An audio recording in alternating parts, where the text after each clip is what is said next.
Secara terbuka, calon wakil presiden Hatta Rajasa mengakui kemenangan Jokowi JK.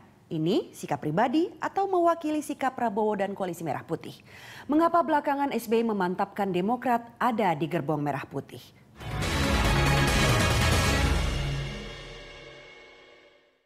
Mas Toto, ini kalau kita bicara hitung-hitungan kekuatan di parlemen, ini kalau kita melihat partai pendukung Jokowi JK ini kan jauh dari mencukupi. Ya. Nah, ini bagaimana mereka berpotensi atau berpeluang untuk menambah kekuatan koalisinya? Ya, betul, secara matematika politik jauh dari apa yang disebut dengan mayoritas absolut 50% plus 1. Tetapi pertanyaannya adalah apakah logika matematika politik seperti itu betul efektif untuk menjaga stabilitas pemerintahan, menjaga bagaimana kebijakan-kebijakan pemerintah tidak diboikot oleh parlemen. Karena terbukti SBY yang memiliki kekuatan 75,34% kekuatan pun dengan setgapnya tidak berhasil menjaga stabilitas politik ketika kita tahu ada angket senturi, angket mafia pajak, pertentangan dalam kenaikan BBM yang seharusnya ini bisa menjadi bahan pelajaran ya buat Jokowi JK. Jangan lagi menggunakan logika matematika, apalagi yang konsekuensi dan kompensasinya adalah kursi menteri. Karena terbukti logika ini tidak menjamin bahwa partai-partai yang mendukung ini tidak akan membalelo begitu. Yang bisa dilihat juga ternyata Jokowi Ahok bisa menjalankan pemerintahan walaupun mengalami sedikit gangguan hanya dengan 16% kekuatan di DPRD. Artinya apa? Harus ada perubahan paradigma dari Jokowi JK. Silakan dibuka bahwa koalisi ini bisa dimasuki oleh partai mana saja, tetapi lagi-lagi poin tanpa syarat itu jadi salah satu penegasan di awal. Apakah ini masih berpeluang bagi Jokowi artinya untuk menambah kekuatan koalisi?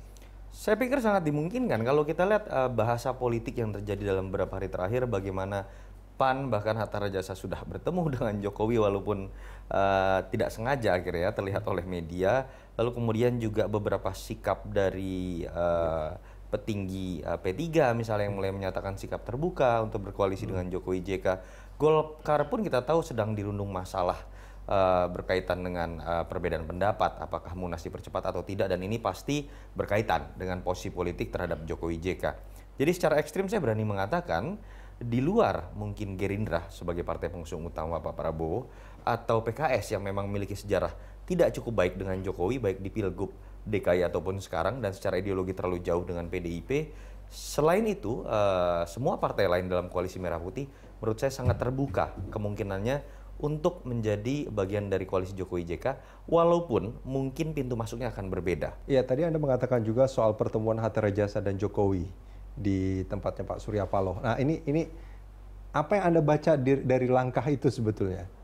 Pertama, kita harus melihat dalam rangkaian kronologi sikap seorang Hatta Rajasa, kita bisa lihat bagaimana ketidakhadiran Hatta Rajasa pada tanggal 22 Juli rekapitulasi KPU di Polonia di saat pidato dari Pak Prabowo yang mengatakan akan menarik diri dari Pilpres, itu kan bisa dinilai disimpulkan sebagai sebuah isyarat politik.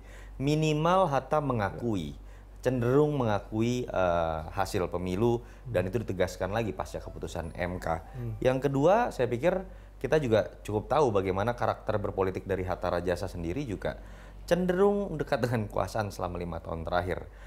Belum lagi ditambah isu kedekatan Demokrat, pertemuan Pak SBY dengan Jokowi, itu bisa akan jadi pemantik juga untuk PAN mendekat karena biasanya PAN akan memiliki sikap politik tidak terlalu jauh berbeda dengan Partai Demokrat. Ini dalam waktu yang hampir bersamaan dengan peristiwa Pak Hatta bertemu dengan Pak Jokowi, SBY mengumpulkan orang-orang dari Koalisi Merah Putih. Ya, saya harus mengatakan kalau kita lihat statement-statement politik yang muncul dari SBY, terlihat ada keinginan untuk menunjukkan dirinya adalah seorang kingmaker, orang yang memiliki pengaruh besar dalam konstelasi politik ke depan karena mungkin biar bagaimanapun Demokrat juga memiliki suara lumayan bisa dikatakan masih partai menengah dan bagaimana legacy yang masih dimiliki sebagai mantan seorang presiden terpilih dengan suara sangat besar.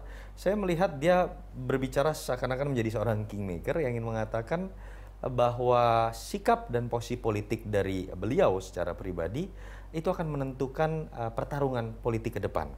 Saya sangat menggarisbawahi ketika ada kalimat dari SBY yang mengatakan di luar kekuatan Jokowi JK akan ada kekuatan besar yaitu Koalisi Merah Putih. Ini kan sebuah bahasa isyarat bahwa kekuatan ini bisa mengganggu, tetapi juga bisa dinetralisir dan mendukung pemerintahan Jokowi JK ketika ada ritme yang bisa dimainkan. Dan ketika dia yang membuka wacana mengenai itu, ya menurut saya dia ingin menunjukkan bahwa beliau memiliki kemampuan untuk mainkan ritme itu. Selama ini orang-orang Koalisi Merah Putih mengatakan bahwa Demokrat itu berada di Koalisi Merah Putih. Bukan itu ya? Menurut saya SBY kalau kita coba pelajari bagaimana karakter berpolitiknya tidak pernah sekalipun menegaskan sikap berada pada satu kutub ketika menghadapi sebuah konflik antara dua pihak begitu ya.